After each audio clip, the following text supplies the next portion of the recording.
धेनुपालदयितासनस्थले धन्यकुङ्कुमसनाद्धकान्तये वेणुगीतगतिमूलवेधसे तेजसे तदिदमों नमो नमः।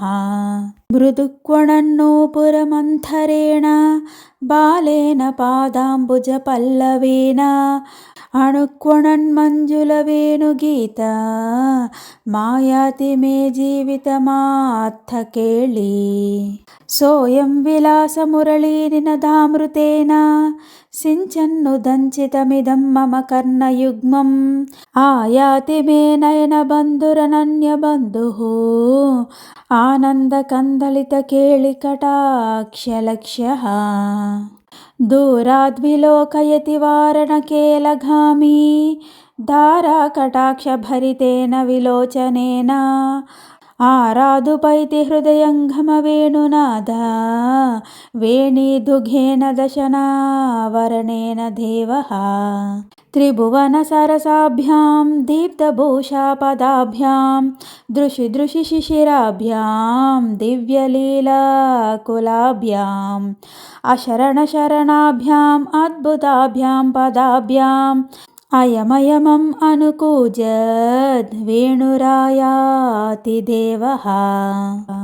सोऽयं मुनीन्द्रजनमानसतापहारी सोऽयं मदव्रजवधूवसनापहारी सोऽयं तृतीयभुवनेश्वरदर्पहारी सोऽयं मदीयहृदयाम्बुरुहापहारी।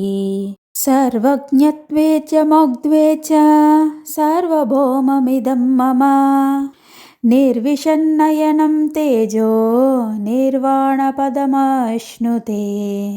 कृष्णानमेतत् पुनरुक्तशोभम् उष्णेतरांशोरुदयान्मुखेन्दोः तृष्णाम्बुराशिं द्विगुणितकरोति कृष्णाह्वयं किञ्चन जीवितं मे।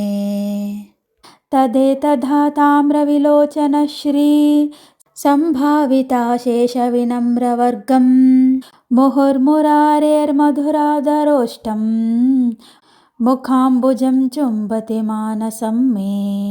करोशरदुदञ्चिताम्बुजविलासशिक्षा गुरु पदो विबुधपादपप्रमदपल्लवोल्लङ्घिनौ दृशोधलितदुर्मदत्रिभुवनोपमानश्रियौ विलोक्य सुविलोचनामृतमहो महच्छैशवम्।